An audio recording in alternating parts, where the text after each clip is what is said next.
दिया गया उसमें कई सारा आंसर की में समस्या है, कई सारे आंसर की को रिपीट कर दिया गया है। इस पर बातचीत करेंगे। और एक बात बता दे, बहुत सारे आंसर की आने के बाद कई एक ऐसे सब्जेक्ट है जिसमें कहीं 7, कहीं 6, कहीं 3, कहीं 5, कहीं 2 गलती बताया जा रहा है। क्या उसमें सुधार हो सकता है और क्या कितना कट ऑफ को प्रभावित कर सकता है? हालांकि अब कट ऑफ बताना उतना उचित नहीं है, फिर भी जो विद्यार्थी का कमेंट आता है कि कितना 5 अंक कहीं प्रभावित होगा कि 10 अंक कितना, उस पर बातचीत करेंगे। मेरे साथ नवीन सर हैं। सर आपका स्वागत है एग्जाम। जी बहुत बहुत धन्यवाद। सर कहाँ समस्या है जो आंसर की दिया गया और विद्यार्थी ये सोच रहे हैं आंसर की तो दिया जा रहा है लेकिन जो रिस्पांस की दिया गया उसका कोई बात नहीं आ रहा है? कई तरह के बातें हैं इसमें। अभी सभी छात्र परेशान हैं क्योंकि जितना भी जिनको मार्क्स आ रहा था लगभग हर कैंडिडेट का मार्क्स में कमी आया है। 6 to 8 में कुछ का बढ़ा भी था, लेकिन 9, 10th, 11th, 12th मैक्सिमम छात्रों का किसी का 3 नंबर, किसी का 5 नंबर, किसी का 6 नंबर, पीजीटी में तो 7, 8, 9 नंबर, 10 नंबर तक कमी आई है। तो स्वाभाविक रूप से ये देखने वाली बात है कि कमी किस कारण से आई है। क्या रियल में जो आंसर की जारी किया गया है, आयोग जो आंसर की दी है वहां पर गड़बड़ियां हैं? अगर वहां पर गड़बड़ी है तो उसका जो वास्तविक रूप में प्रूफ होना चाहिए, SCRT, NCERT बेस्ड, वहां से प्रूफ आप कलेक्ट करके फिर जा करके आप आयोग को सूचित करें माध्यम से, तो वहां पर सुधार होने की गुंजाइश रहेगी। लेकिन कुछ ऐसे मामले हैं, जैसे अगर टीजीटी मैथ की हम बात करें, आप देखेंगे जैसे मैथ का एक सवाल में हिंदी का अलग मीनिंग है, इंग्लिश का मीनिंग अलग है और दोनों सही मीनिंग है। तो हिंदी के अनुसार जो बनाएगा उसका आंसर अलग हो जाएगा, इंग्लिश के अनुसार जो बनाएगा उसका आंसर अलग हो जाएगा। जनरली कॉम्पिटिटिव एग्जाम्स में क्या होता है कि इंग्लिश ही अंतिम रूप से मान्य होता है, लेकिन किस परिस्थिति में? अगर क्वेश्चन हिंदी का गलत होगा तब तो इंग्लिश मान्य होगा, लेकिन अगर हिंदी का भी क्वेश्चन सही होगा, इंग्लिश का भी क्वेश्चन सही है, दोनों का विपरीत मीनिंग है, दोनों के अनुसार आंसर अलग लगा रहे हैं और दोनों का अनुसार ऑप्शन में आंसर दिया हुआ है, उस परिस्थिति में क्या होना चाहिए? इसको आयोग गंभीरता पूर्वक इस बात को लेना चाहिए आयोग। मतलब एक क्वेश्चन ये चेंज लग रहा है। हाँ, इसके अलावे और भी कई सारे सवाल हैं जहां पर आंसर कुछ होना चाहिए, आयोग थोड़ा अलग आंसर दिए। कई सारे जगह पर ई ऑप्शन चूज कर लिया है आयोग और कई सारे क्वेश्चन को डिलीट कर दी है जबकि उसका आंसर निकल रहा है।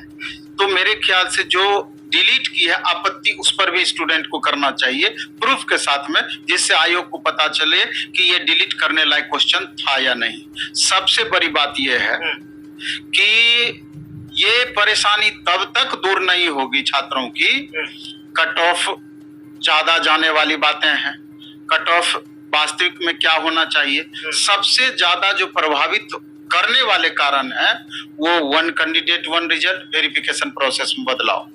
जब तक ये सुधार नहीं होगा, आप देखिए ना कि सिर्फ ये 2 कारण से 35% सीट करीब वैकेंट रह जाएगी।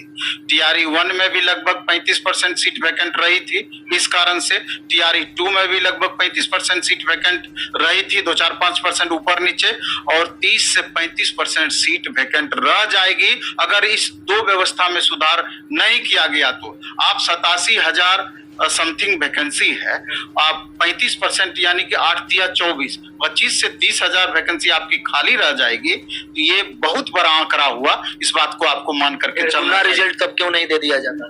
वही तो बात है। इतना बड़ा जो अभी आंदोलन हुआ, छात्र लगातार मांग कर रहे हैं, यही चीज का तो मांग कर रहे हैं। डोमिसाइल पर बातें चल रही थी, सरकार स्पष्ट कर दी, सरकार के प्रतिनिधि या सरकार में जो सरकार शिक्षा मंत्री खुद बोले और उनके दल के नेता खुद बोले कि डोमिसाइल किसी भी कीमत पर हिल डोल नहीं होगा, मतलब वो चीज रहेगा। चलिए वो बात हो गई। दूसरी बात हो गई 1 कैंडिडेट 1 रिजल्ट। आप जब वैकेंसी निकालते हैं तो पूरी सीट आप क्यों नहीं भरिएगा? क्यों आप वैकेंसी निकालते हैं इस तरीके से? क्या मंशा रहती है वैकेंसी निकालने की? तो ठीक है, 1 कैंडिडेट 1 रिजल्ट आप आंकड़ों का खेल कर रहे हैं, ये जो इससे जो वैकेंसी बचेगी अगली वैकेंसी में आप ऐड कीजिएगा। लेकिन ये दुनिया का सबसे जो अलग नियम आप लागू किए हुए हैं, वेरिफिकेशन प्रोसेस, कम से कम उसमें तो आप बदलाव कर सकते हैं। उसमें भी अगर बदलाव करेंगे, अभी आप कल परसों पेपर में देखे होंगे 3500 फर्जी परीक्षार्थी पकड़ाए सिर्फ एक जिले में। मतलब इधर एक विद्यालय में तो 3 का ज्वाइनिंग था, 5 को करा दिया गया। नहीं, ऐसी कई सारे मामले हैं। अब देखिए, अगर एक डिस्ट्रिक्ट में अगर 500 ही गड़बड़ियां होंगी, 38 जिला है, 19,000 सीट तो ऐसा ही प्रभावित हो रहा है। तो ये प्रोसेस की भाई ज्वाइनिंग आप कराने के बाद वेरिफिकेशन कराने का क्या उचित है आपका? आप कम से कम वेरिफिकेशन आप पहले कराइए और उसके बाद आप ज्वाइनिंग कराइए, फाइनल वेरिफिकेशन पहले कराइए, तब भी जाकर अगर ये चीज भी कर दी तो कम से कम 2 से 3 नंबर कट ऑफ डाउन होगा। सर 2 से 3 नंबर 35,000 खाली रह जाएगा, 19,000 फर्जी हो जाएंगे, ये मिला लीजिए 50,000 तो यही नहीं, सब मिला करके लगभग आपका 35% का आंकड़ा जाता है। तो 35% का आंकड़ा का मतलब हुआ 30 से 35,000 वैकेंसी, ये मामूली संख्या तो रही है। तो इस पर छात्रों को भी गौर करना चाहिए और आयोग को तो समझ में आती नहीं है बातें, या जानबूझ करके उनको सारी बातें पता है कि किस परिस्थिति में क्या होना है। मल्टीपल कैंडिडेट वाली बात है। आप एक ही छात्र 4 जगह एग्जाम दे रहे हैं, 3 जगह एग्जाम दे रहे हैं, 2 जगह एग्जाम दे रहे हैं, ज्वाइन एक जगह करेंगे, तो आप 50% एक्स्ट्रा रिजल्ट क्यों नहीं दीजिएगा? तो चंद बातें बहुत सारी हैं जिसको में रिपीट हो गया है सर कुछ। हाँ, 11-12 में भी रिपीट हुआ है और 11-12 में गलतियां भी बहुत ज्यादा हुई है। आप हिस्ट्री का ले लीजिए, लगभग 6 से 9 क्वेश्चन गलत बताया जा रहा है। क्वालिटी का ले लीजिए, लगभग हर सब्जेक्ट का वही पोजीशन है। तो लेकिन जिस हिसाब से मार्क्स घटा है तो स्वाभाविक रूप से 2-3 सब्जेक्ट पर खासा प्रभाव पड़ेगा। एक तो साइंस पर प्रभाव पड़ेगा। साइंस का कट ऑफ कम से कम 2 से 3 नंबर जो हम खुद जारी किए थे, में भी उसमें कमी आपका आ सकता है। साइंस में जो परिस्थितियां अभी बनी है, जो दिख रहा है, उसके अकॉर्डिंग हम तो ओवरऑल सब कुछ फेयर के हिसाब से कट ऑफ बनाए।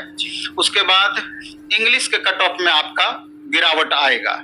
इंग्लिश का कट ऑफ में गिरावट आएगा या नहीं? मैथ में आपका 2 नंबर का आपका कट ऑफ में जो 2 इग्नोर किया है क्वेश्चन, उसको लेकर के प्रभावित होगा। 2 नंबर अगर हम 100 से 105 दिए हैं तो 98 से 103 मान सकते हैं। 98 से 103 मांग सकते हैं। हर कैटेगरी में 2 नंबर तक ज्यादा प्रभावित हो सकता है। हाँ, सबसे ज्यादा कहाँ प्रभावित होगा? मैथ में भी है और भी पेपर में, साइंस में भी, SC, ST, EBC कैटेगरी के महिला में यहाँ सबसे ज्यादा प्रभाव पड़ेगा।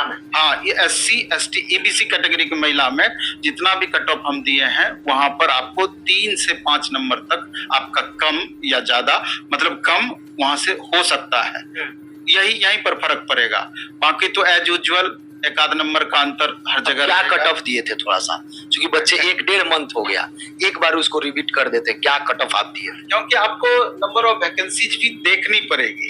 क्योंकि अगर आप देखेंगे मैथ का, जैसे आप ले लीजिए मैथ का, देखिए मैथ के फीमेल में EWS कैटेगरी की बात की जाए तो मात्र 70 वैकेंसी है। SST में ये महिलाओं का मात्र 53 वैकेंसी है EWS में। फिर साइंस में 108 वैकेंसी है, इंग्लिश में 132 है, हिंदी में सिर्फ मात्र 69 है। तो स्वाभाविक रूप से यहाँ पर आपको प्रभाव देखने को मिलेगा। अब वहीं पर अभी आप ले लीजिए कैटेगरी बाय कैटेगरी, महिलाओं की हम बात कर रहे हैं, SC, ST, EBC की बात। आप देखिए हिंदी में EBC में 188 वैकेंसी है, इंग्लिश में 327 वैकेंसी है, साइंस में 277 वैकेंसी है, मैथ में 183 वैकेंसी, SST में 140 वैकेंसी है। अब उसके रिस्पेक्ट में आप देख लीजिए SC में 149, ST में तो मिनिमम रहेगा ही आपका, कितनी सारी वैकेंसी है। तो यहाँ पर थोड़ा प्रभावित आपका होगा। तो मेरे ख्याल से अगर चर्चा आप करते हैं तो हम मैथ पे थोड़ा सा आपको चर्चा कर दें। मैथ का फाइनल कट ऑफ का जहां तक सवाल है, तो हम UR का मेल का 100 से 105 हम बताए थे, जिसको हम बताए कि 99 से लेकर के 102 के बीच में, या 98 से लेकर के 103 के बीच में आपका 99 से 102 मानिए, यहाँ तक आपका रह सकता है कट ऑफ। इसके बाद फीमेल का 92 से 95, चूंकि यहाँ पर अगर आप मैथ में मेल कैंडिडेट की बात करें तो 13,752 बच्चे 526 सीट के लिए फाइट कर रहे हैं, और फीमेल में 192 बच्चे 192 सीट है और 6,008 बच्चे फाइट कर रहे हैं। तो स्वाभाविक रूप से 31 गुना फीमेल में है और 26 गुना मेल में है। जबकि आप BC कैटेगरी में देख लीजिए 35 से 38 गुना कैंडिडेट है। तो यहाँ पर BC कैटेगरी में BC2 में ही ज्यादा फाइट है बनिस्बत UR मेल के बनिस्बत। लेकिन अंतर क्यों हो जाता है? कट ऑफ यूआर मेल का क्यों चला जाता है ज्यादा? यूआर में 526 बच्चे, हाँ 526 सीट के लिए 13,752 13,000 यानी 26 गुना कंपटीशन, और जबकि BC2 में आपका 35 से 38 गुना कंपटीशन। कारण अब आप देखिए कि यूआर मेल का कट ऑफ सबसे ज्यादा क्यों चला जाता है। तो टाइम्स के हिसाब से देखेंगे तो BC मेल में ज्यादा फाइट है, यूआर मेल में कम फाइट है उसके बनिस्बत, लेकिन सब जगह के टॉपर तो वहीं जाकर के स्थिर होंगे। यूआर मेल में क्रीमिलेयर कैंडिडेट वहीं जाकर के स्थिर होंगे, अदर स्टेट के कैंडिडेट वहीं जाकर के स्थिर होंगे। यही कारण होता है आपको maximum cut off UR male का जाने का संभावना रहता है। यूआर फीमेल का जहां तक सवाल है तो माननीय अतुल प्रसाद का थोड़ा उदार रणनीति रहा कि बिहार के फीमेल में अदर स्टेट के फीमेल भी फाइट कर रहे हैं, इसको लेकर के भी प्रभावित रहता है। तो उस हिसाब से देखा जाए तो 99 अब BC का सब जगह आप थोड़ा आप कम कर दीजिए। इतना हंगामा के बाद इस बार भी महिला में महिला काउंट होगी? होना ही है, जो आप, क्योंकि माननीय शिक्षा मंत्री जी खुद आपको बता चुके हैं कि जो TRE 1 के वक्त रूल बना है वही रूल आगे भी फॉलो हो। गलत हो कोई गलत हो सही हो उससे मतलब नहीं है। तो सवाल ये होता है कि जहां भी आप, जैसे विकलांग अभ्यर्थी के संदर्भ में था, वहां अदर स्टेट के छात्रों को लाभ क्यों दिया जाएगा? तो वो तो स्टेट वालों को लाभ वाजिब में मिलना चाहिए। तो दिक्कतें बहुत जगह है, लेकिन जो परंपरा की शुरुआत की गई है मैं भी उस परंपरा को आगे भी कंटिन्यू रखे। दिक्कत यहीं पर है। अब साइंस का कट ऑफ का जहां तक सवाल है, पहले हम 93 से 95 आपका दिए थे, तो वहां 89 से 92, यहाँ पर 3 मार्क्स का हम अंतर किए हैं। उसी हिसाब से हर कैटेगरी में 3 मार्क्स का अंतर साइंस में आपका रहेगा। और कहाँ ज्यादा कट ऑफ आप देखिए, मेल में ही आपका यूआर मेल में ही मैक्सिमम कट ऑफ को देखने को मिल रहा है, बाकी सब जगह देखिए कि अंतर है कि नहीं है। आप इंग्लिश की बातें करते हैं तो इंग्लिश में भी जो इतना छात्र हंगामा करते हैं कि कैसे इतना आ जाएगा वगैरह वगैरह, तो आप इंग्लिश का भी कट ऑफ देख लीजिए। जैसे 80 से 82 हम मेल का दिए थे, तो अब हम बोले कि नहीं 2 से 3 मार्क्स का मिनिमम कमी रहेगा, तो इसको 79 या 78 से आप 77 से 80 मान सकते हैं इसको, 77 से 80। लेकिन सब लोग हाँ 3-3 मार्क्स। लेकिन बाकी कैटेगरी में आप देखिए, यूआर फीमेल में देखिए 68 से 70 आ गया, BC में 70 से 72 आ गया, तो यहाँ पर कम कीजिएगा तो 68 से 70 आ जाएगा मेल में। फीमेल में 65 से 67 है, 63 से 65 हो जाएगा।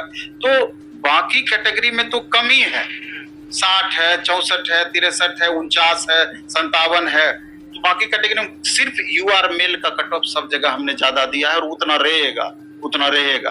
और बाकी जगह जिस हिसाब से हम कम किए हैं, लगभग संभावित कट ऑफ 1-2 नंबर जो अभी के परिस्थिति के अनुसार घटा है वही घटेगा, बाकी उस हिसाब से कट ऑफ रहेगा। 11th-12th वाले जो विद्यार्थी है, ना उनका बुक उपलब्ध हो पाता है, ना उनका कहीं सब जगह टेस्ट मिल पाता है, बहुत सारा चीज नहीं मिल पाता है, ना आप कट ऑफ भी बताते हैं, तो 11th-12th वाले के साथ ना इंसाफी हो जाता है, ऐसा क्यों? नहीं, जहाँ तक टेस्ट का सवाल है, इस बार 11th-12th के लिए भी डेली टेस्ट का प्रावधान हम कर रहे हैं। TRE 3 का रिजल्ट आ जाती है, उसके बाद इस बार उस पर पूरा फोकस करने की बातें हैं। बैच भी 11th-12th का आ ही रहा है इस बार, इससे पहले नहीं आई थी बैच, वो सारा कुछ तो है ही। लेकिन 11th-12th का कट ऑफ पर हम चर्चा इसलिए नहीं किए हैं कि 9th, 10th 1 to 5, 6 to 8 के कट ऑफ में ही इतना हंगामा हो गया, फिर उसको हम छोड़ दिए, उस कट ऑफ के बारे में हम चर्चा नहीं किए। लेकिन देखते हैं आगे जैसा भी होता है। सर, जैसे बताया जा रहा है अभी कि फिर वैकेंसी आ रहा है, 1.5 लाख तक आ रहा है, तो क्या उम्मीद विद्यार्थी करें? अभी इसका फाइनल भी नहीं हुआ, शिक्षा मंत्री बोल रहे हैं कि BPSC से हम रिक्वेस्ट किए कि जल्दी से रिजल्ट दीजिए, ये क्या आनन फानन क्या है?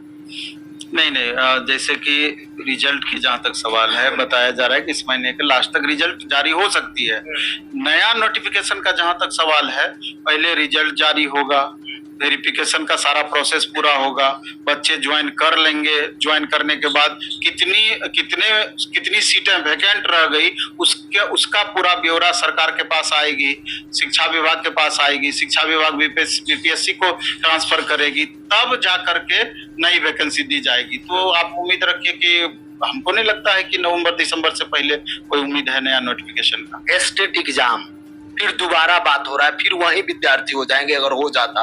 अभी रिजल्ट नहीं आया, 7 तारीख आज हो गया, 10 बताया गया, 17 बताया गया, 7 बताया गया, क्या आज भी उम्मीद है? नहीं, स्टेट वालों के साथ तो अन्याय है कि आप इतना पहले एग्जाम ले लिए, अभी तक आप रिजल्ट नहीं दिए हैं। अगर आप रिजल्ट दे दिए रहते तो छात्र माइंड मेकअप करके आगे की तैयारी में भी लगते। अभी बहुत सारे छात्र लगातार कंफ्यूजन की स्थिति में बने हुए हैं और नए स्टेट के न्यू स्टेट की भी बातें कही जा रही है कि मे बी अक्टूबर वगैरह में नया स्टेट जारी किया जा सकता है, दे सकती है। सवाल है कि पहले इसका तो रिजल्ट दीजिए।